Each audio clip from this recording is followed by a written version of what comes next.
Hi everyone, it's Cherie from 12 by 12 Cardstock Shop, and today I am bringing the File Science is Fun from Marjorie Ann Designs. This is boy number 1. I imported him into Cricut Design Space with a width of 13.0, and I let it auto adjust the height, which came out to 10.125. Now, I do use art glitter glue, so when I dry piece my pieces, meaning they're just layered on top of each other without being glued down, I did mark his shirt so I knew where the shirt went. If you're new to scrapbooking, I do recommend using Barely Art Glue instead of art glitter glue to start with, because Barely Art Glue does give you more of a chance to move your pieces around versus art glitter glue dries instantly. So if you are going to make this is boy number 1, but glue his pant legs down first, and I didn't realize this until I rewatched my video. Luckily, I hadn't put any pressure down on his shirt, so I was able to slide his pant legs under his shirt. His shirt color is going to be the color Cascade. It is textured paper from American Crafts. His pant color is the color Caramel, the same color I use on my bears, also from American Crafts, and it's textured. All of my paper is textured, and for all of this except for his glasses, I did use American Crafts. His shoes are the color Chestnut.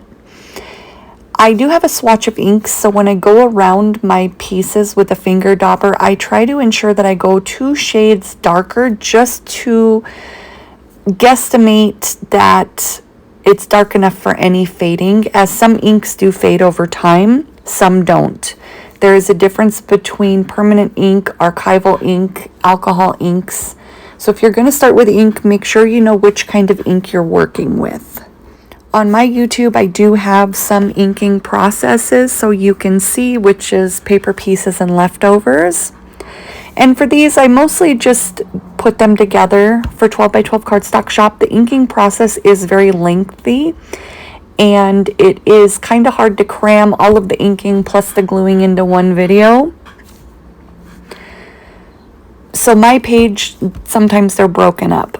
But for this piece went together very quickly, and it's not a difficult paper piecing as long as you just go in order, take your time, don't be in a hurry. And that's with all your pieces. If you dry piece and just layer them without any glue, you then can recognize which goes on first, which goes on next, and which goes on last. So you cut down the chances of mistakes. His lab coat is just a white. It's textured white, and I went around the edges with the color called Twilight from Catherine Pooler. It's a light gray, just so there was some definition and it didn't just blend off into the piece behind it. Now, for his glasses, I did use the plastic-like paper, which I'm actually finding myself to love. It's a pack that comes with several colors, and they are 12 by 12 sheets, and I used the black. Now, the Cosmic Shimmer glitter glue paste I got from Amazon, and I used that, as you see the little shiny reflective dots on the hair.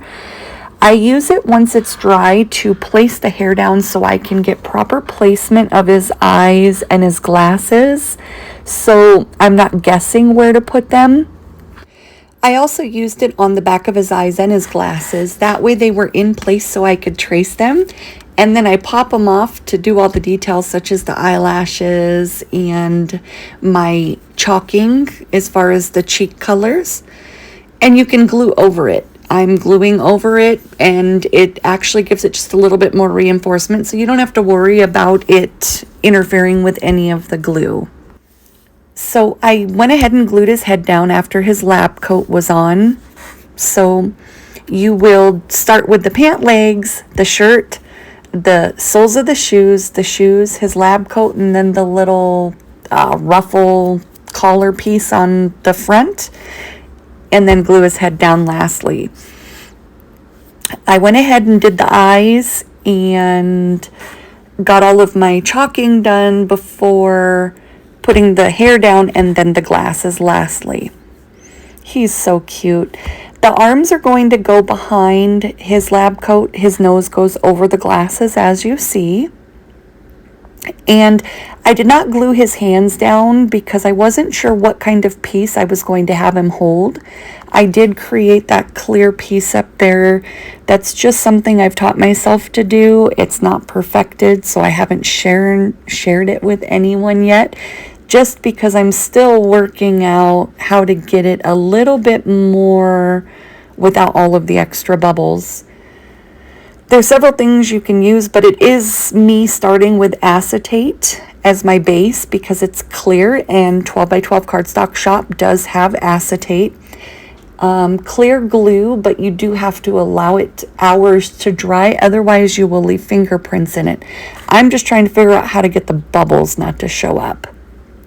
But it's just something that I've played with for a long time, and I don't use it very frequently or very often to remember from the last time how to get all the bubbles out. And I'm not sure I could apply a heat gun or not, but irregardless, he's almost together. His little cuffs go on top of the sleeve, and then the sleeve gets glued behind the body, as I was saying. And one of his hands, which just shot across my glass plate, is going to go behind. But like I said, I'm not going to glue the other one on just because I'm not sure yet. And there's my little beaker with, it's not dry all the way. That's why it still has a little bit of a yellow look to it. And his hand goes on in the cloud. I'm not sure if I'm going to put that on or not. And that's just why I was holding it, looking at it. But here's the finished piece. And thank you for watching. Have a good day.